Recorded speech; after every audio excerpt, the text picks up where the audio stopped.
एक ऐसा नाम जो कुछ हफ्ते पहले तक सोशल मीडिया की दुनिया तक सीमित था, लेकिन आज उसी नाम की गूंज दिल्ली के जंतर मंतर से लेकर देश भर के लाखों छात्रों के बीच सुनाई दे रही है। एक ऐसी पार्टी जिसका नाम सुनकर लोग पहले हंसते थे, लेकिन आज उसी पार्टी के बैनर तले हजारों युवा सड़कों पर उतर आए हैं। आखिर कौन है अभिजीत दीपके? क्या है कॉकरोच जनता पार्टी की कहानी? कैसे एक डिजिटल कंटेंट क्रिएटर कुछ ही दिनों में युवाओं के आंदोलन का चेहरा बन गया? नमस्कार, मेरा नाम सरफराज आलम है और आप सहरसा नाव देख रहे हैं। आज देश की राजधानी दिल्ली के जंतर मंतर से जो तस्वीरें सामने आई, जिसने राजनीतिक गलियारों से लेकर सोशल मीडिया तक हलचल मचा दी है। बड़ी संख्या में छात्र और युवा सड़कों पर उतरे और उनकी एक ही मांग थी कि राष्ट्रीय स्तर की परीक्षाओं में कथित गड़बड़ियों की निष्पक्ष जांच और केंद्रीय शिक्षा मंत्री धर्मेंद्र प्रधान का इस्तीफा। लेकिन इस पूरे आंदोलन के केंद्र में एक नाम सबसे ज्यादा चर्चा में है, अभिजीत दीपके। वही अभिजीत दीपके जिन्होंने कुछ ही समय पहले एक अनोखे नाम से प्लेटफॉर्म शुरू किया था, कॉकरोच जनता पार्टी यानी सीजेपी।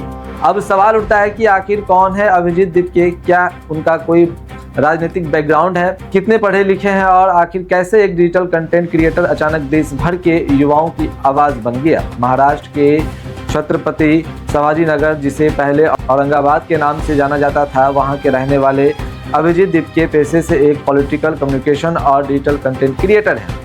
उनकी शुरुआती शिक्षा शिवाजी नगर में हुई। इसके बाद उन्होंने इंजीनियरिंग की पढ़ाई शुरू की, लेकिन दिलचस्पी न होने के कारण बीच में ही उन्हें छोड़ना पड़ा।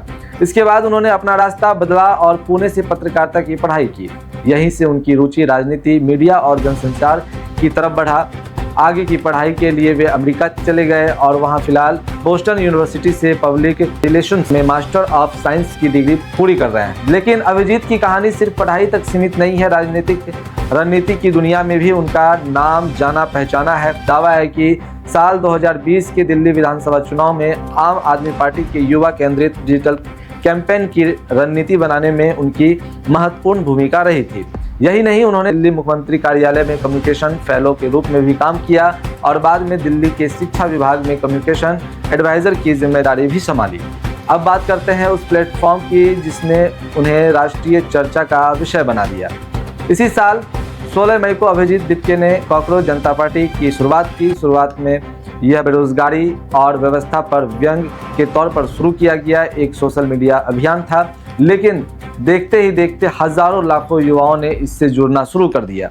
आज सीजेपी की सबसे बड़ी मांग है कि नीट, सीयूटी, सीबीएसई और एसएससी, जीडी जैसी परीक्षाओं में हुई कथित अनियमितताओं की जवाबदेही तय हो और शिक्षा मंत्री धर्मेंद्र प्रधान इस्तीफा दे। अभिजीत दीपके का कहना है कि अगर देश के युवा एकजुट होकर अपनी आवाज उठाएंगे तो व्यवस्था को उनकी बात सुननी पड़ेगी। अब बड़ा सवाल यह है कि क्या कॉकरोच जनता पार्टी सिर्फ सोशल मीडिया का एक ट्रेंड है या फिर यह युवाओं के असंतोष का नया राजनीतिक प्रतीक बनती जा रही है? क्या अभिजीत दीपके आने वाले समय में एक बड़े युवा आंदोलन का चेहरा बन सकता है? इन सभी सवालों के जवाब आने वाला वक्त देगा, लेकिन फिलहाल इतना जरूर है कि एक नाम, एक प्लेटफॉर्म और एक आंदोलन ने देश भर में नई बहस छेड़ दी है। आपकी क्या राय है? क्या छात्रों की मांगे जायज है? क्या शिक्षा व्यवस्था में बड़े सुधार की जरूरत है? हमें कमेंट करके जरूर बताइए। अगर आपने हमारे यूट्यूब चैनल को अब तक सब्सक्राइब नहीं किया है तो जल्द सब्सक्राइब कर ले। फेसबुक पेज के माध्यम से देख रहे हैं तो फेसबुक पेज को भी लाइक करें, शेयर करें। धन्यवाद।